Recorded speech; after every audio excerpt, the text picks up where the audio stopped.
child. Yeah, the favored one. Yes? And he said last time that he sold his sister. I'm seeing the correlation here.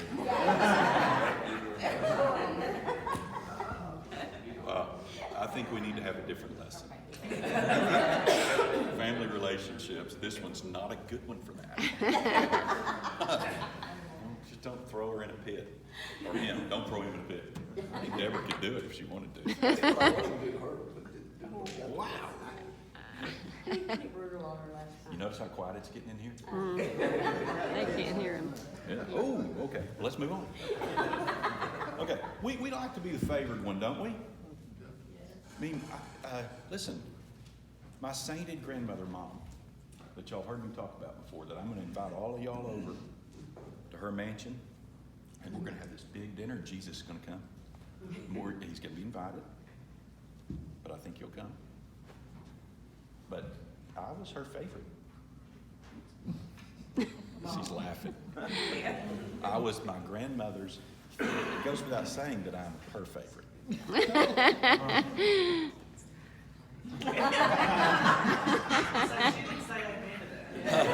No, she's staying really quiet.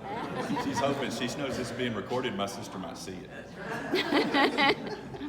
So, I always felt like I was my grandmother's favorite.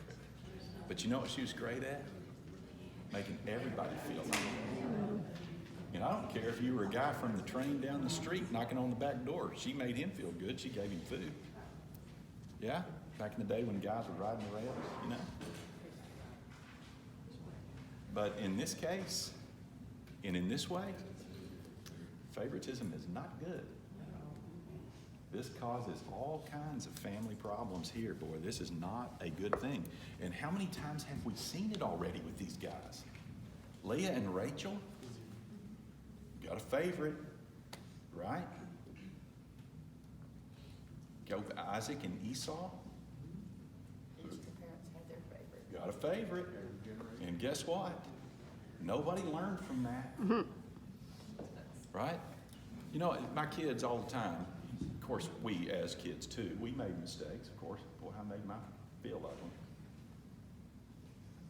But what you hope is that they learn from it and that they don't make the same mistake. Holy moly.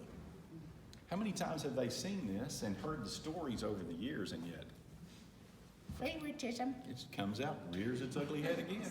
Another Monty Python reference for you people. Don't watch that movie. I'm not telling you to watch that movie. So let's go ahead. Let's move into the word here and let it talk instead of me. But you know, for those not favored, you know, jealousy starts to rear its head, anger, bitterness, heartache. Man, you get somebody bitter and down, it's hard to redeem that. It's hard to fix that within your family. So let's read real quick. Let's read, tell you what, read 1 through 8 in 37. We're in chapter 37. Somebody read 1 through 8 for us. Now Jacob lived in the land where his father had sojourned, in the land of Canaan. These are the records of the generations of Jacob. Joseph, when 17 years of age, was pasturing the flock with his brothers while he was still a youth, along with the sons of Bilhah and the sons of Zilpah, his father's wives. And Joseph brought back a bad report about them to their father. Now Israel loved Joseph more than all his sons, because he was the son of his old age, and he made him a very colored tunic. His brothers saw that their father loved him more than all his brothers, and so they hated him and could not speak to him on friendly terms. Then Joseph had a dream, and when he told it to his brothers, they hated him even more. He said to them, "Please listen to this dream which I have had. For behold, we were binding sheaves in the field, and lo, my sheep rose up and also stood erect, and behold, your sheaves gathered around and bowed down to my sheep." Then his brothers said to him, "Are you actually going to reign over us? Or are you really going to rule over us?" So they hated him even more for his dreams and for his words. Okay, so this all goes back right? All these terrible feelings go back to some really bad family history, right? I mean, it had a major league effect on Joseph and his brothers. A really negative impact here. Craftiness and deceit. We know that Jacob received Esau's inheritance and the blessing from their father Isaac. Later, God spoke to Jacob in a dream. He worshipped him in Bethel. Laban deceived Jacob into marrying Leah. And afterward, Jacob had to work 7 more years so he could marry his beloved Rachel. Leah produced Jacob's children in a loveless marriage.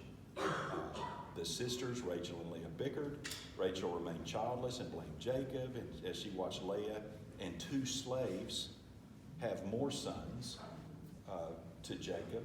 Rachel finally gave birth to Joseph, who met 10 half-brothers and 3 stepmothers.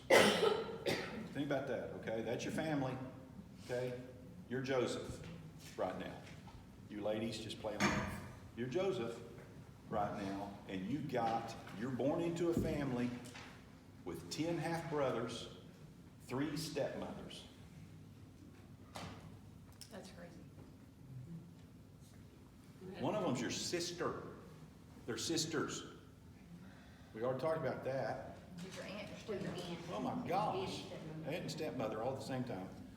Confusion is reigning over this family. Cousins or half-brothers? It's all making my brain hurt a little bit. Right? All relocated to Arkansas.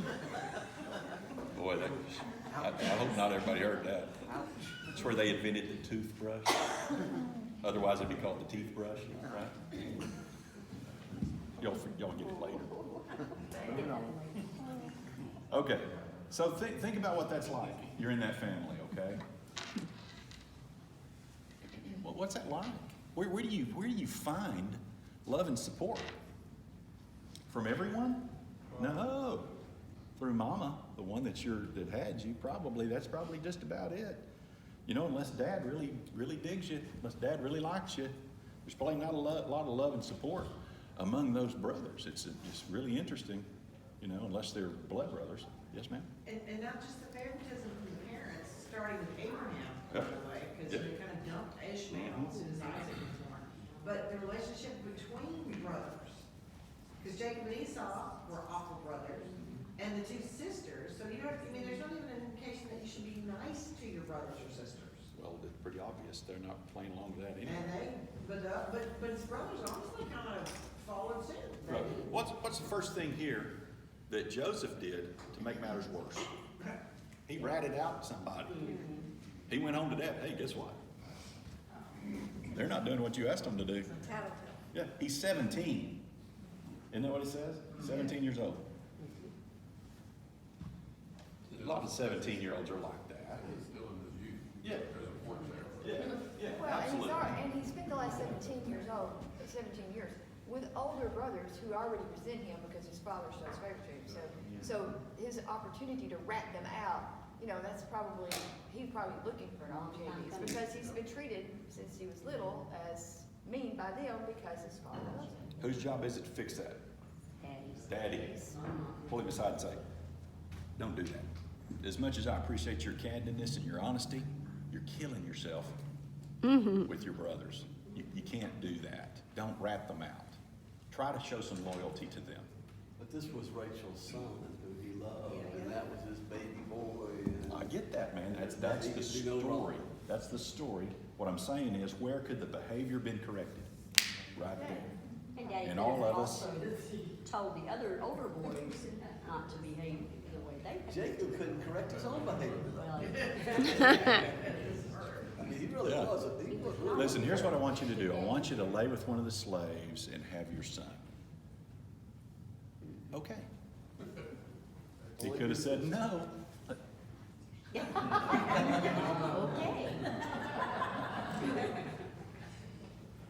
I don't know, man. There are several opportunities here. Now listen, it's easy to look at the Bible and read a story and say, oh, here's what could have happened. But what do you think the Bible wants us to do? It wants us to learn from the behavior. So what are we doing here? We're trying to learn from the behavior.